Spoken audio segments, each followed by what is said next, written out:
వాగ్దానం చేసిన మాట, వాగ్దానం చేసిన మాట నమ్మదగిన మాట. నీతిమంతుడు, అసాధ్యమైన కార్యాలు సాధ్యపరిచే దేవుడు. వాగ్దానం గట్టిగా పట్టుకోండి. హల్లెలూయా. ప్రభు వాగ్దానం చేశాడు, పరలోకమంతా నీ పక్షంగా నిలబడుతుంది. ప్రభు వాగ్దానం చేశాడు, పరిశుద్ధాత్మ దేవుడు మీ కొరకు యుద్ధం చేస్తాడు, ఆయన అద్భుతాలు చేస్తాడు. సో కాబట్టి వాగ్దానం పట్టుకోవడానికి మీరు ప్రయత్నం చేయండి, వాగ్దానం పొందుకోవడానికి ప్రయత్నం చేయండి, వాగ్దానం కొరకు కనిపెట్టండి, ప్రార్థన చేయండి.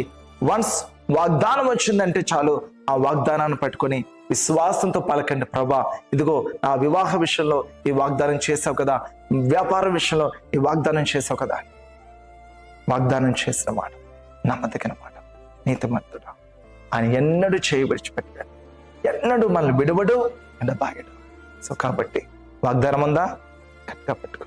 ఒకవేళ వాగ్దానం లేదన్న అంటారా, ఖచ్చితంగా ప్రభు సన్నిధిలో ఒక వాగ్దానం అడుగు, ఒక ప్రామిస్ అడుగు. ఏంటి నాకు ఈ ఆలస్యం ఏంటి, ఆ జీవితంలో ఈ మెరకలు జరగలేకపోవడానికి కారణం ఏంటని మీరు అడగండి. ఖచ్చితంగా దేవుడు మాట్లాడతాడు, వాగ్దానం ఇస్తాడు. వాగ్దానం ఇచ్చాడంటే నీ అద్భుతం అయిపోయింది. హల్లెలూయా.